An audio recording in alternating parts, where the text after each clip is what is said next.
आज हम स्टार्ट करने वाले हैं अपना मोशन चैप्टर का थर्ड लेक्चर।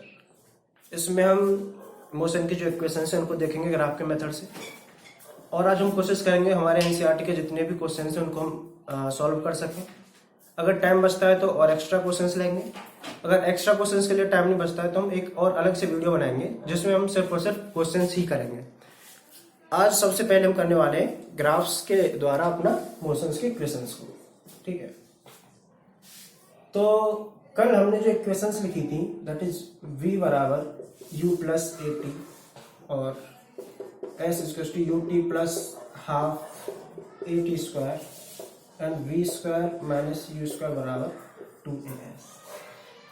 ये मोशन की तीन इक्वेशंस हैं। अब ये नहीं है कि इन इक्वेशंस को हम हर जगह लगा दें, इनकी ये कंडीशन है कि ये सिर्फ और सिर्फ कब होंगी जब मेरा एक्सीलरेशन कैसा होगा, कांस्टेंट, ठीक है। इन तीनों इक्वेशंस को लगाने की एक कंडीशन है कि ये तीनों इक्वेशन जब भी लगेंगी जब मेरा एक्सीलरेशन कांस्टेंट दे रखा होगा, यानी कि only valid for these equations are only valid for uniformly accelerated motion,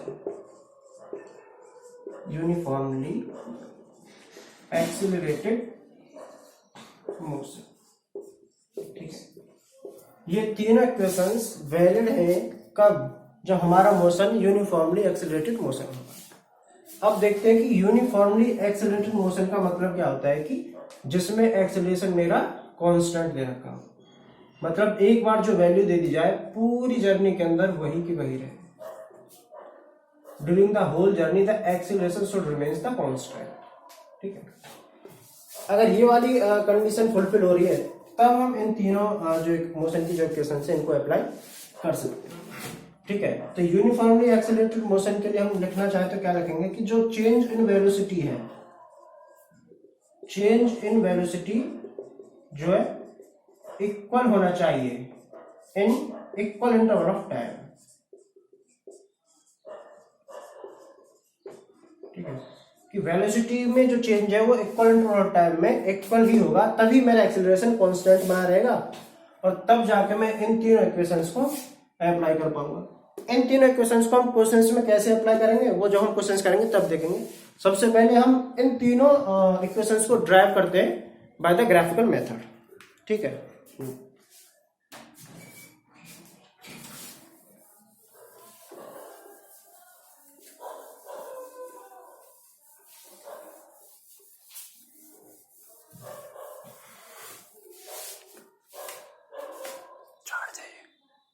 First equation for velocity and time relation, ठीक है। अब हम इक्वेशन देखने वाले हैं वेलोसिटी और टाइम रिलेशन की, दैट इज v बराबर u प्लस ए टी। ये वाली इक्वेशंस को हम ग्राफ के मेथड से ड्राइव करेंगे, ठीक है। देखिए हमने लिया है velocity time graph, y axis पे वेलोसिटी है और x एक्सिस पे हमारा टाइम है। v बराबर u plus a T. v जो होती है फाइनल वेलोसिटी होती है, u इनिशियल वेलोसिटी होती है, ठीक है। a फॉर एक्सेलरेशन है और t फॉर टाइम है।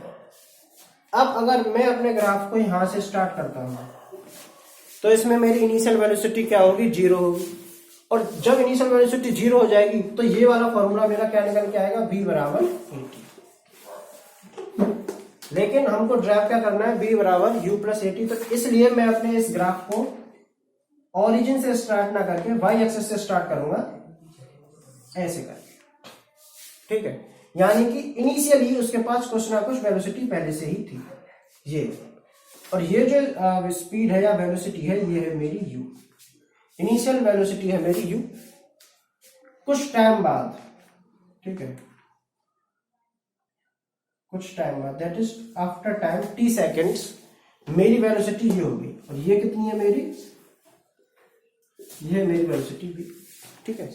यहां से यहां तक u है और यहां से यहां तक ये मेरा पूरा v है, ठीक है।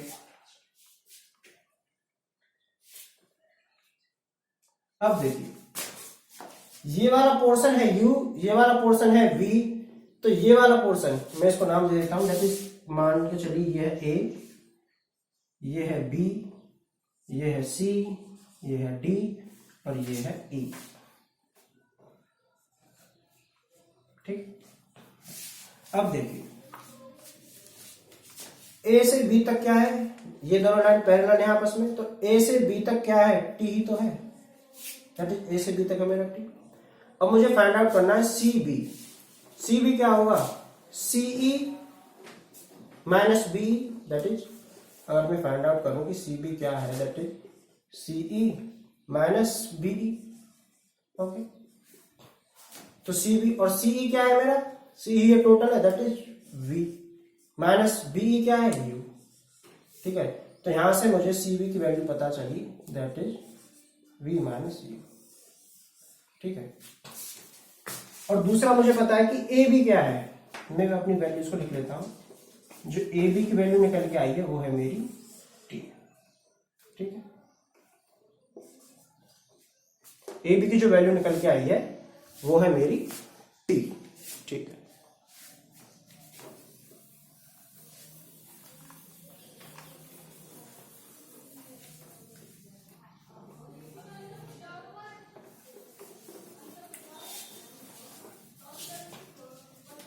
अब देखिए आगे देखते हैं।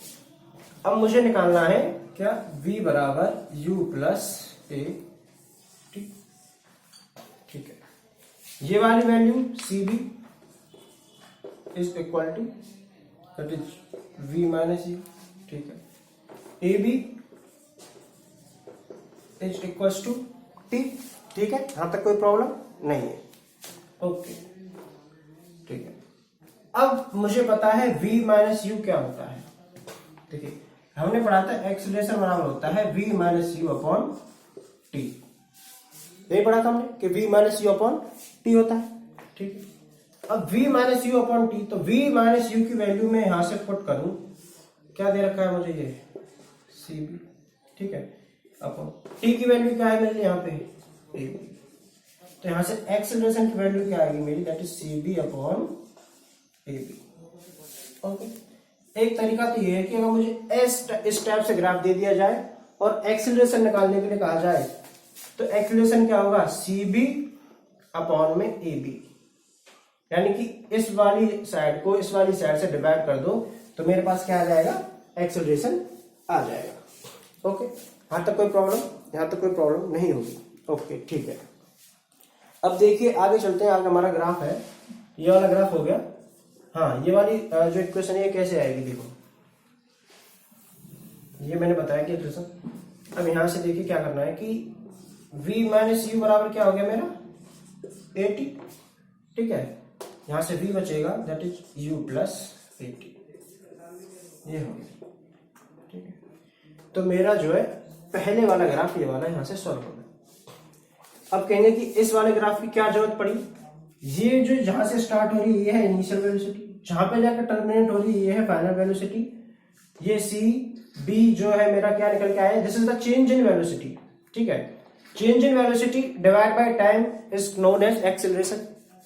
This is the change in velocity and this is the time, so acceleration is what, c b, that is change in velocity, divide by time, time is a b. ठीक है, so this is how the acceleration comes from this graph, cb upon ab। ठीक है, okay, अब अपना next graph लेके चलते हैं। मतलब इसी ग्राफ से हम अपनी तीनों इक्वेशंस को ड्राइव करने वाले हैं।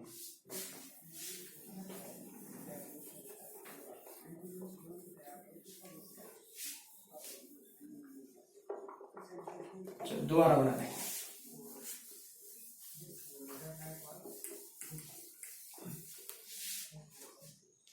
एक तरफ बना लेते हैं ग्राफ को इस तरह।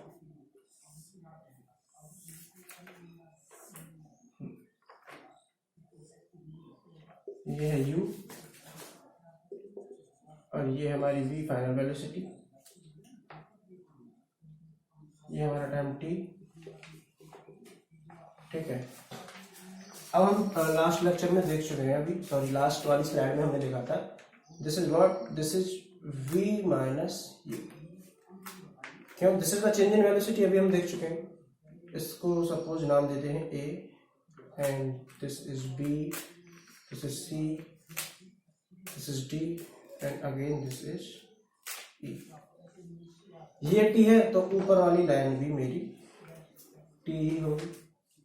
ठीक है, ये हमारा ग्राफ का काम पूरा होगा। अब हम देखते हैं कि मैंने तुमको बताया था कि डिस्टेंस क्या होता है।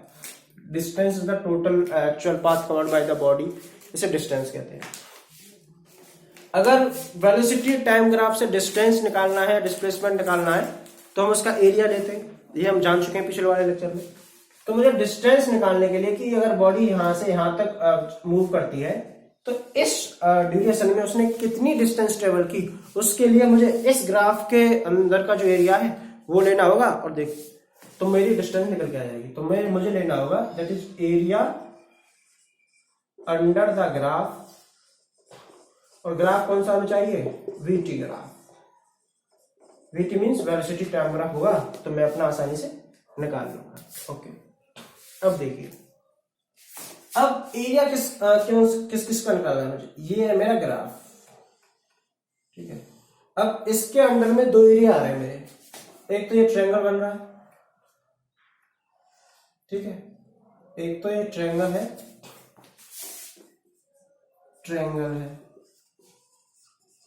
प्लस एक ये रेक्टेंगल है। Okay, this is origin. Triangle plus rectangle, मुझे ये दोनों देखने। ट्रायंगल का एरिया क्या होता है? Half into base into height. ठीक है, प्लस रेक्टेंगल का एरिया कितना होता है? Length into base. ठीक है, अब मुझे इससे आगे का देखना है। देखिए, हाफ का हाफ लगा दिया मैंने। बेस, ट्रायंगल का बेस क्या है? ये, this is the base of the triangle, ये वाला। ठीक है, ये बेस क्या है मेरा? टी है। उस बेस को चलो बाद में लिखता हूं, बेस है मेरा ए बी, इंटू हाइट क्या है? ये सी बी, प्लस ये मेरा एक टर्म था।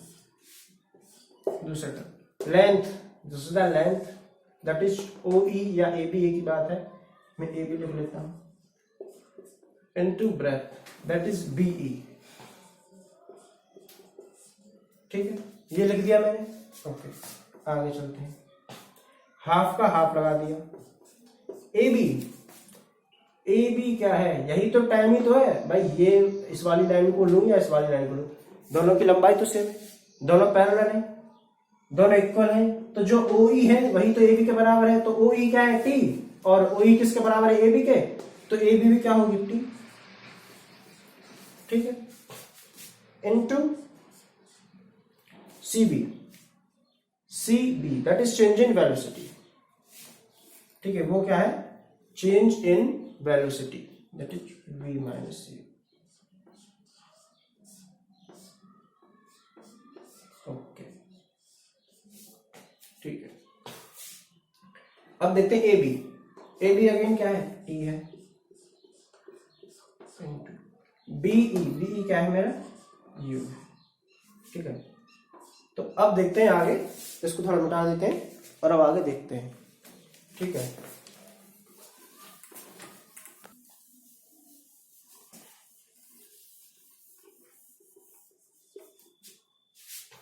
ठीक है, तो देखते हैं हम यहां से आगे बढ़ते हैं।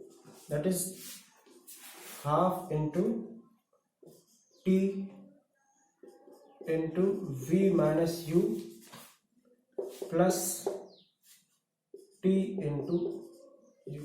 ये किसके इक्वल चल रहा था? एस के इक्वल चल रहा था। This is the distance. ठीक है, तो अभी हम पढ़ चुके हैं दैट इज v बराबर u प्लस ए टी। अब यहां से देखें कि v माइनस यू किसके बराबर आता है? ए टी के बराबर। v minus u is equal to a t. तो v माइनस यू की जगह पे, ठीक है, v माइनस यू की जगह पे हम ए टी पुट करेंगे वहां से। ओके, तो v माइनस यू की जगह पे 80 पुट करते हैं। s बराबर हाफ इंटू टी तो चाहे ही मेरे पास, v माइनस यू की जगह पे पुट करो 80 प्लस यू टी। अब इसको अरेंज करते हैं, इसको पहले लिखते हैं, that is you t plus half A into T square. तो यहां से फॉर्मूला आ गया s बराबर you t plus half a t square. ठीक है, ये वाला फॉर्मूला भी हमारा यहां से प्रूफ हो गया। अब बचा हमारा थर्ड वाला, that is v square minus u square बराबर 2as। अब हम इसको प्रूव करते हैं with the help of the same graph.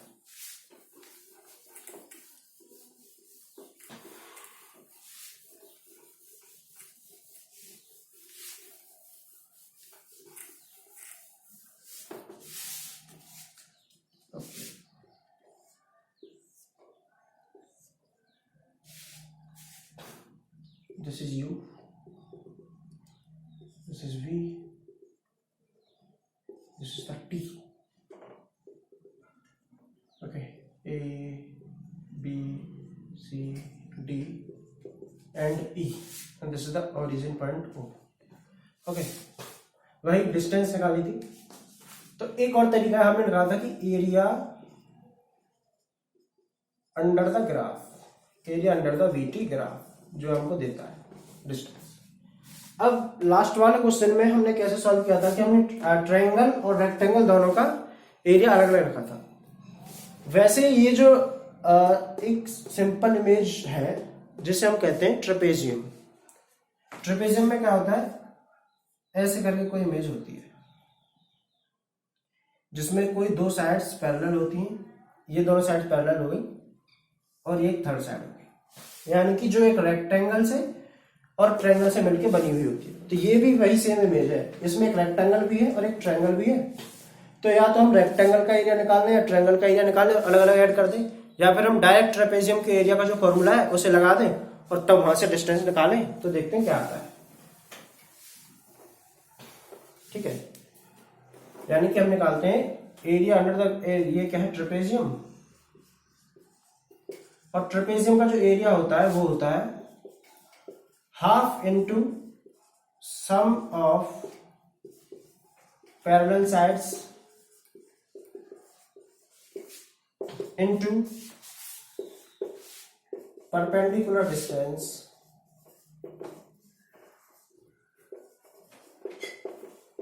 Between the sides.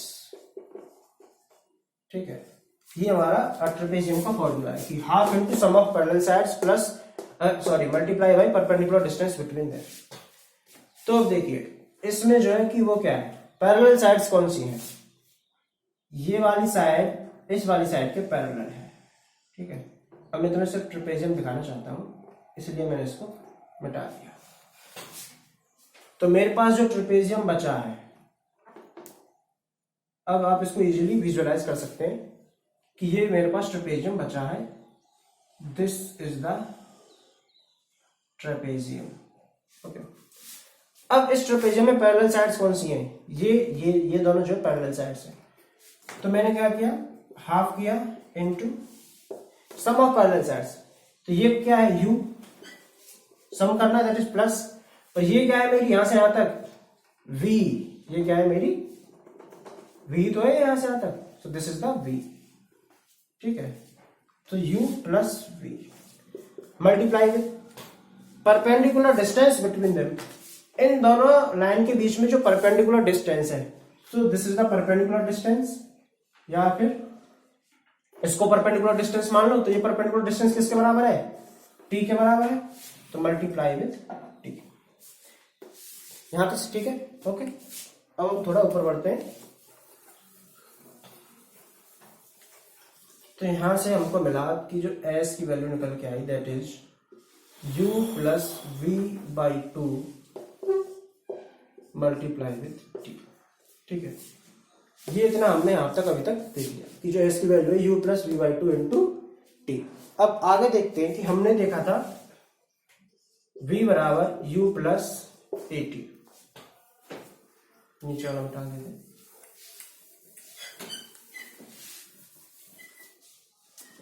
v बराबर u plus a T, v minus you बराबर ए टी। यहां से t की वैल्यू निकालें तो t की वैल्यू आएगी v माइनस यू अपॉन ए। ये वाली इक्वेशन हम पहले ही ड्राइव कर चुके हैं, इसलिए इस इक्वेशन से जितने भी हम वैल्यू पुट कर सकते हैं ऊपर वाली इक्वेशन में पुट करें। तो यहां से t की वैल्यू हम यहां पे पुट करेंगे, तो s बराबर u plus v by two multiply with v minus u by a. u plus v को मैं v प्लस यू लिख सकता हूं, कोई प्रॉब्लम नहीं है। अब मैथ में एक आइडेंटिटी होती है, that is A square minus b square बराबर ए प्लस बी और ए माइनस बी। ठीक है, तो same a plus b a minus b, इसकी जगह पे मैं a square minus b square put कर सकता हूं, तो मैंने वही पुट किया, that is v square minus u square बराबर, sorry v square minus u square upon 2a। ये अपॉन में 2a भी तो है, v plus u into v minus u की जगह पे तो मैंने v square minus u square put कर दिया, और अपॉन में जो 2a था ये होगा, और ये किसके इक्वल चल रहा था, s के, तो यहां से ये हो गया, that is v square minus u square upon 2a बराबर s। ठीक है, अब देखिए इसे हम कर देते हैं, इसकी कोई जरूरत नहीं है।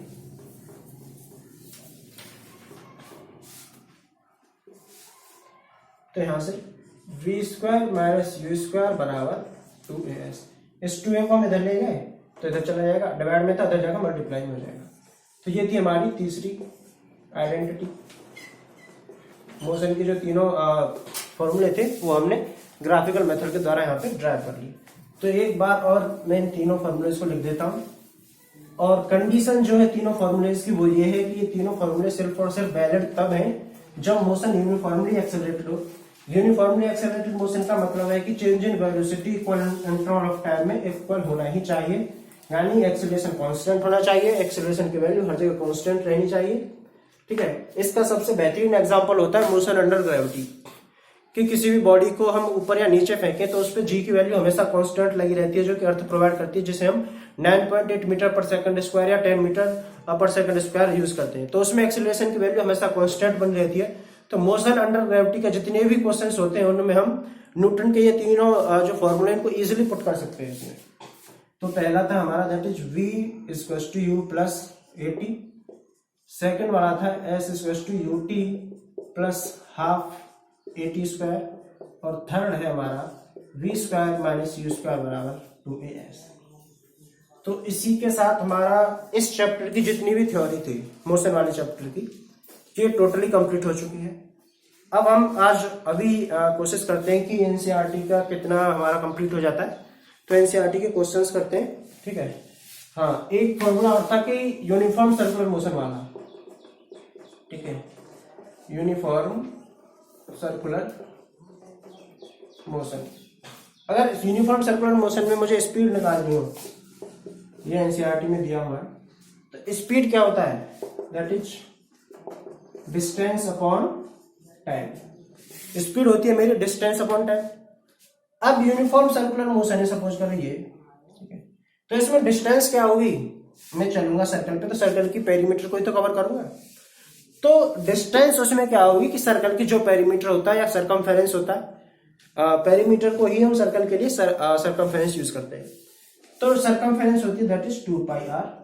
टाइम कितना टाइम लगा मुझे चलने में, दैट इज टी, और speed that is v. So this is how we can find out the speed of object in uniform circular motion. Uniform circular motion में आपको पता है क्या होता है कि स्पीड चेंज नहीं होती है, velocity at each and every point पे चेंज होती रहती है, जिसकी वजह से उसमें एक्सेलरेशन प्रोड्यूस होता है। ये हमारा यूनिफॉर्म सर्कुलर मोशन था। ठीक है, अब हमने ग्राफ्स देख लिए, इस चैप्टर की थ्योरी देख ली, अब हम इस चैप्टर के क्वेश्चंस भी देखने वाले हैं। ठीक है, तो एनसीईआरटी का पहला क्वेश्चन है, मतलब एक्सरसाइज नहीं करने में हम टेक्स्ट क्वेश्चन करने वाले हैं कि an object has moved through a distance can it have zero displacement, if yes support your answer with. Question कह रहा है कि क्या ऐसा हो सकता है कि तुम कुछ की डिस्टेंस हो, इस बारे में हम पहले ही बात कर चुके थे कि सपोज करो डिस्टेंस हमारे कुछ है, क्या उस केस में डिस्प्लेसमेंट जीरो हो सकता है। ठीक है। तो ऐसे केस हमने थ्योरी में देखे कि ऐसा केस पॉसिबल है। सपोज करो कि आप एक स्क्वायर पाथ है, आपने ए से स्टार्ट किया, दिस इज 10 मीटर, ए से स्टार्ट किया, आप बी पे गए, बी से सी पे गए, सी से डी पे गए, ठीक है, बी से सी, सी से डी, डी से ए। तो इस केस में डिस्टेंस तो आपकी 40 मीटर आ जाएगी, लेकिन डिस्प्लेसमेंट 0 आएगा, ठीक है। डिस्प्लेसमेंट 0 क्यों आएगा? क्योंकि डिस्प्लेसमेंट क्या कहता है? It is the path between initial and final position. Initial और फाइनल पोजीशन के बीच का जो पाथ होता है वही तो डिस्प्लेसमेंट होता है। लेकिन यहाँ पे तो इनिशियल और फाइनल पोजीशन कोइंसाइड कर रही है, तो जब इनिशियल और फाइनल पोजीशन कोइंसाइड कर जाए, एक जगह पे आ जाए, उस केस में डिस्प्लेसमेंट हमेशा 0 होगा। तो ये था हमारा पहला क्वेश्चन, ठीक है। और इस क्वेश्चन में कौन सी थ्योरी लग रही थी कि डिस्प्लेसमेंट हमेशा डिस्प्लेसमेंट 0 हो सकता है और डिस्टेंस 0 नहीं हो सकता। दूसरा केस कि डिस्प्लेसमेंट कभी भी, displacement can never be more than the distance. Displacement कभी भी डिस्टेंस से ज्यादा नहीं हो सकता। हाँ, वो डिस्टेंस के बराबर हो सकता है या डिस्टेंस से कम हो सकता है, लेकिन डिस्टेंस से ज्यादा डिस्प्लेसमेंट कभी भी नहीं होगा, ठीक है।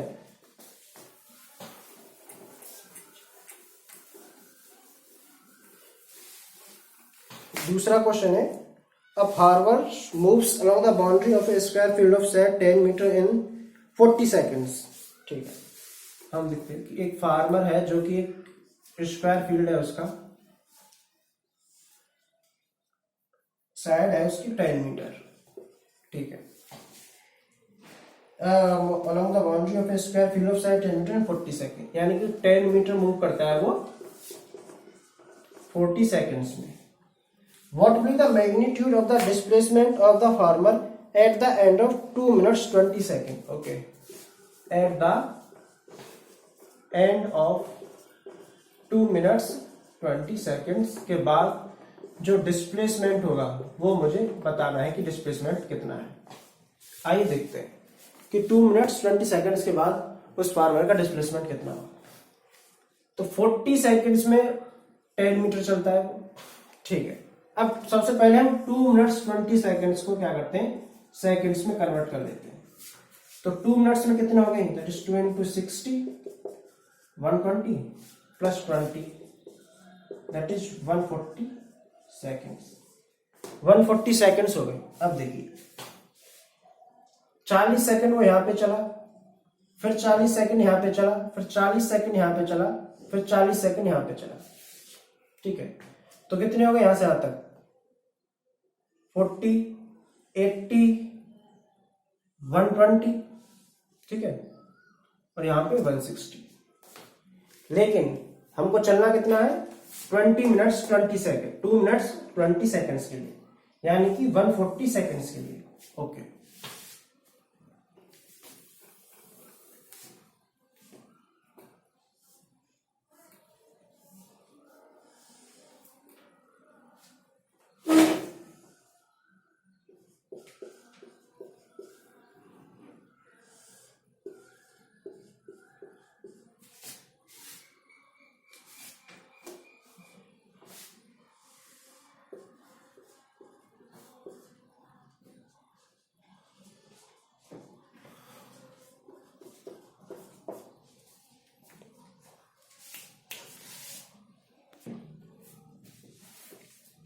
एट्टी सेकेंड्स हो जाएंगे, फिर 120, 140, ठीक है।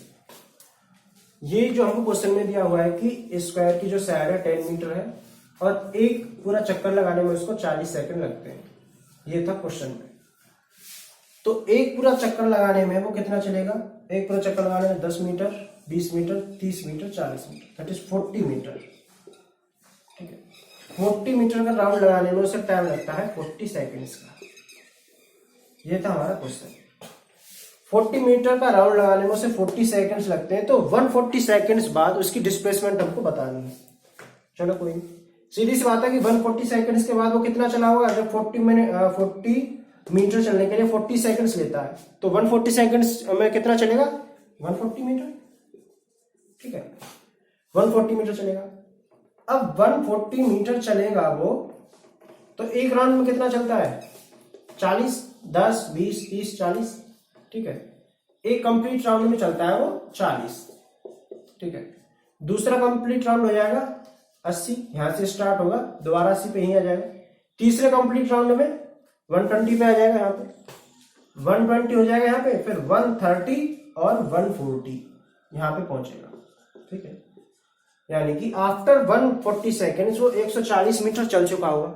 अब 140 मीटर उसे इसी स्क्वायर पे चल रहा है जिसकी एक साइड 10 मीटर की है, तो 10, 20, 30, 40, 50, 60, 70, 80, 90, 100, 110, 120, 130 और 140, तो यहाँ पे आ गए। अब मुझे ये वाली जो डिस्टेंस है, ये जो पाथ फॉलो किया उसने, इसका डिस्प्लेसमेंट बताना। डिस्प्लेसमेंट क्या होता है? Shortest path. अब हमारे पास 3 साइड बचती हैं, ठीक है। ये भी 10 की है, ये भी 10 की है, तो डिस्प्लेसमेंट कौन सा होगा? ए सी बी से जाए वो डिस्प्लेसमेंट होगा, या डायरेक्ट ए बी से चला जाए? डायरेक्ट ए बी से जाएगा वही डिस्प्लेसमेंट होगा। क्यों? क्योंकि डिस्प्लेसमेंट क्या है? डिस्प्लेसमेंट है शॉर्टेस्ट पाथ। अब ये 10 है, ये 10 है, ये 90 डिग्री का एंगल है, तो इसमें हम आसानी से पाइथागोरस लगा सकते हैं डिस्प्लेसमेंट निकालने के लिए।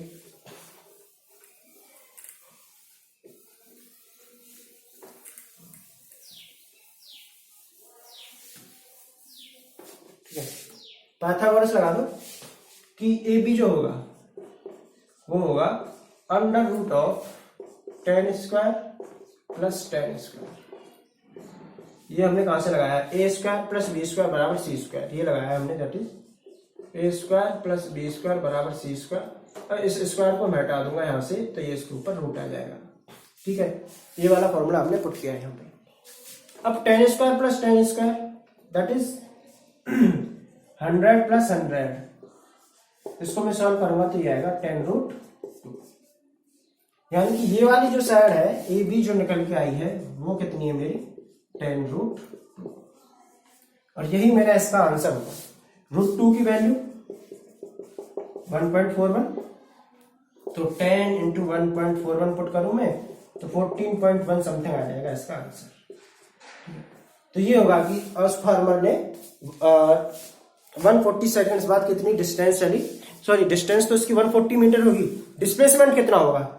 डिस्प्लेसमेंट होगा 14.1 मीटर। और इसी क्वेश्चन में डिस्टेंस पूछता तो डिस्टेंस आती 140 मीटर की, ठीक है। नेक्स्ट क्वेश्चन की तरफ चलते हैं अब हम।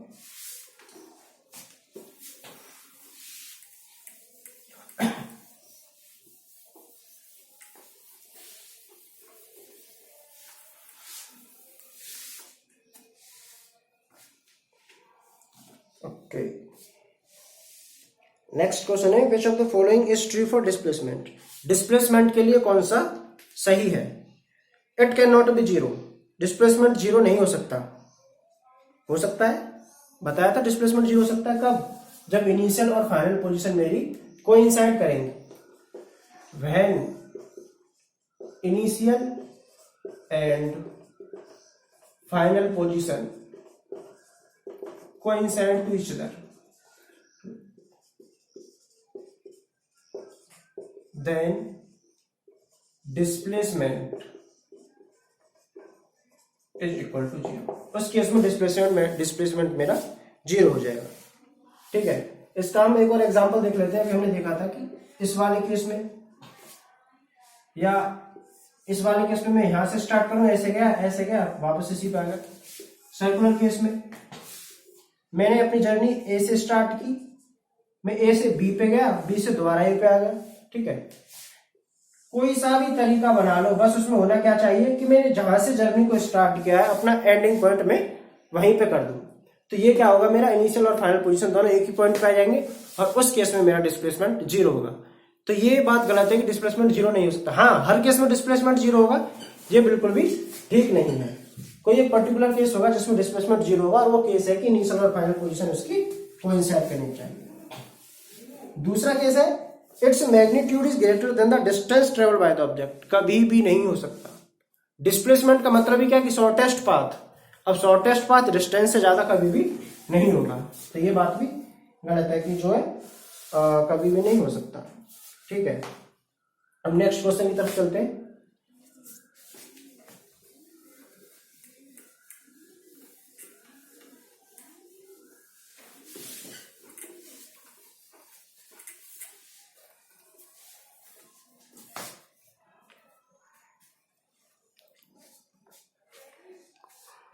नेक्स्ट क्वेश्चन है, हमको डिफरेंशिएट करना है स्पीड और वेलोसिटी के अंदर। ठीक है, हम पहले भी देख चुके हैं स्पीड और वेलोसिटी। स्पीड क्या है, डिस्टेंस अपॉन टाइम होता है। ठीक है, और वेलोसिटी क्या होता है, displacement upon time.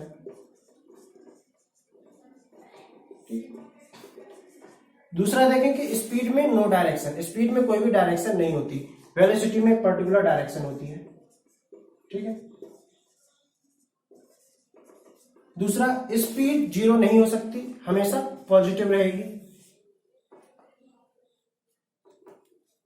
Velocity zero हो सकती है, नेगेटिव हो सकती है और पॉजिटिव भी हो सकती है। ये मेन डिफरेंस है। ठीक है, अब है कि under what conditions the magnitude of average velocity of an object equal to its average speed.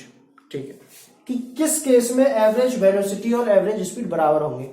तो हम पहले ही देख लेते हैं कि स्पीड और वेलोसिटी इक्वल कब होते हैं, when there is motion in straight line. क्यों स्ट्रेट लाइन में मोशन, क्योंकि स्ट्रेट लाइन में distance is equal to displacement. Straight line के मोशन में डिस्टेंस और डिस्प्लेसमेंट एक दोनों बराबर हो जाते हैं, जिसकी वजह से स्पीड और वेलोसिटी मेरी सेम होंगी, तो एवरेज स्पीड और एवरेज वेलोसिटी भी सेम होगी। दूसरी बात कि ऐसी क्वांटिटीज जिनमें डायरेक्शन होती है उनको हम वेक्टर क्वांटिटीज कहते हैं, और ऐसी क्वांटिटीज जिनमें डायरेक्शन नहीं होती उन्हें हम स्केलर कहते हैं। 11th क्लास का बस बता दिया कि जो स्पीड है वो एक स्केलर क्वांटिटी है और जो वेलोसिटी है ये वेक्टर क्वांटिटी है। कोई और वेक्टर क्वांटिटी का नाम लें तो वेक्टर क्वांटिटी हमारी जैसे कि डिस्प्लेसमेंट वेक्टर क्वांटिटी है, वेलोसिटी वेक्टर क्वांटिटी है, एक्सेलरेशन वेक्टर क्वांटिटी। ये तीनों क्वांटिटी जो है हमारी वेक्टर है। और स्केलर में देखें तो स्पीड हमारी स्केलर है और डिस्टेंस भी हमारी स्केलर है। और देखें फोर्स, जो कि अगले चैप्टर में आप पढ़ोगे, वो भी एक वेक्टर ही क्वांटिटी है। ठीक है, तो इस एवरेज स्पीड और एवरेज वेलोसिटी कब बराबर होंगे, जब मोशन स्ट्रेट लाइन में होगा। अब ये है मोशन स्ट्रेट लाइन में हो रहा है, ए से बी तक गया, मान लो ए से बी तक की दूरी 15 मीटर है, तो इसमें डिस्टेंस भी 15 मीटर ही होगा और डिस्प्लेसमेंट भी 15 मीटर ही होगा। तो एवरेज वेलोसिटी और एवरेज स्पीड की एवरेज स्पीड की जो वैल्यू है वो सेम आएगी। ठीक है, नेक्स्ट क्वेश्चन देखते हैं कि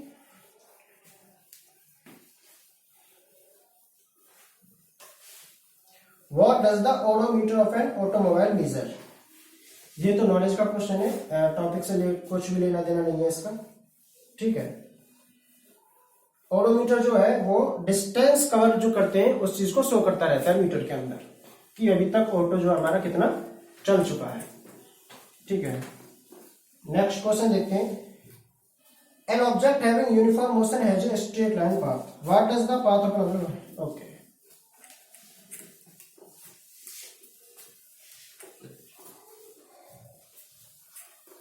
ठीक है, next question, what does the path of an object look like when it is in uniform motion. अगर कोई ऑब्जेक्ट यूनिफॉर्म मोशन में है तो उसका पाथ कैसा होगा। ठीक है, यूनिफॉर्म मोशन, यूनिफॉर्म मोशन हम पहले ही जान चुके हैं। यूनिफॉर्म मोशन कहते हैं इक्वल टाइम ऑफ इंटरवल में इक्वल डिस्टेंस ट्रेवल करना। अब इक्वल टाइम ऑफ इंटरवल में इक्वल डिस्टेंस ट्रेवल करने का मतलब है कि जो पाथ है हमारा स्ट्रेट लाइन बनेगा। इक्वल इंटरवल ऑफ टाइम में इक्वल डिस्टेंस ट्रेवल करेंगे तो हमारा पाथ स्ट्रेट लाइन हो सकता है, और भी पाथ बन सकते हैं। ठीक है, नेक्स्ट देखते हैं। During an experiment a signal from A spaceship reached the ground station in 5 minutes. ठीक है, टाइम दे रखा है हमें कितना, 5 मिनट्स का। ठीक है, what was the distance of the spaceship from the ground station. मुझे डिस्टेंस निकालनी है। ठीक है, okay. The signal travels at the speed of light, जो सिग्नल ट्रेवल कर रहा है वो लाइट की स्पीड के साथ ट्रेवल कर रहा है, लाइट की स्पीड के साथ। और लाइट की स्पीड कितनी होती है, दैट इज 3 × 10⁸ मीटर पर सेकेंड। अब ये मीटर पर सेकेंड में तो मैं 5 मिनट्स को सेकेंड में कन्वर्ट करूंगा, दैट इज 5 × 60। अब मुझे डिस्टेंस निकालना है। अब मुझे स्पीड भी दे रखी है, टाइम भी दे रखा है, डिस्टेंस निकालना है। तो स्पीड क्या होता है, डिस्टेंस अपॉन टाइम। मुझे यहां से डिस्टेंस निकालनी है, तो यहां से डिस्टेंस कितनी हो जाएगी, स्पीड इंटू टाइम। स्पीड 3 × 10⁸ और टाइम कितना है मेरा 5 × 60, 5 × 3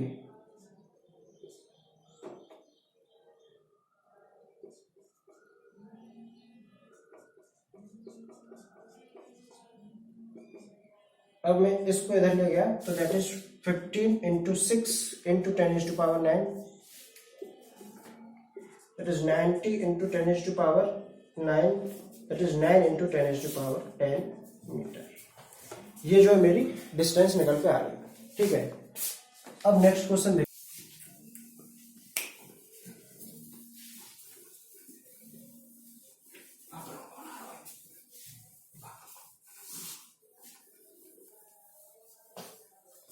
तो अभी तक हमने इस कुछ क्वेश्चंस भी देखे इस चैप्टर के, और थ्योरी तो हम पूरी कंप्लीट कर ही चुके हैं। आप लोगों को शायद प्रॉब्लम आए तो ग्राफ समझ में प्रॉब्लम आ सकती है। ग्राफ्स वाली जो हमारा वीडियो है उसको आप दोबारा देखना और खुद से बनाने की कोशिश करना ग्राफ्स को। वैसे 9th क्लास में तो इतने ग्राफ्स नहीं पूछे जाते, लेकिन 11th क्लास में आपके जो ग्राफ्स हैं उनका एक अलग ही इंपॉर्टेंस होता है, ठीक है। एक बार और हम ग्राफ्स को देख लें थोड़ा बहुत कि जो ग्राफ हमारा ओरिजिन से पास होता है, अगर ये वेलोसिटी टाइम ग्राफ है तो इसका मतलब ये है कि इसकी इनिशियल वेलोसिटी 0 रही है, ठीक है। अगर हमारा कोई भी वेलोसिटी टाइम ग्राफ ओरिजिन से पास ना होकर थोड़ा ऊपर से पास होता है तो इसका मतलब ये है कि उसके पास कुछ ना कुछ इनिशियल वेलोसिटी रही थी, उसकी इनिशियल वेलोसिटी 0 नहीं है। इस वाले केस में जो u है वो 0 है। In this case u is not equal to 0, ठीक है। कुछ और अगर हम देखना चाहें तो ये वाला ये अगर हमारा st ग्राफ है तो इसका मतलब क्या है कि हमारा जो पार्टिकल है वो इनिशियल पोजीशन यानी कि उसने 0 से स्टार्ट किया है। जो डिस्टेंस ट्रेवल किया उसकी 0 डिस्टेंस ट्रेवल है, उसने शुरुआत में कोई भी डिस्टेंस ट्रेवल नहीं की। एक लास्ट ग्राफ देखते हैं कि अगर हमारा ग्राफ st ग्राफ ऐसा है तो इसका मतलब ये कि जब हम उसको देख रहे थे वो पहले ही थोड़ी बहुत हमारी डिस्टेंस कवर कर चुका था। तो ये मैंने आपको एक बार ग्राफ्स का ब्रीफ दे दिया है। बाकी के अब जितने भी क्वेश्चंस बचे हैं हम उनको नेक्स्ट लेक्चर में करेंगे और कुछ एक्स्ट्रा क्वेश्चंस भी हम नेक्स्ट लेक्चर में देखेंगे।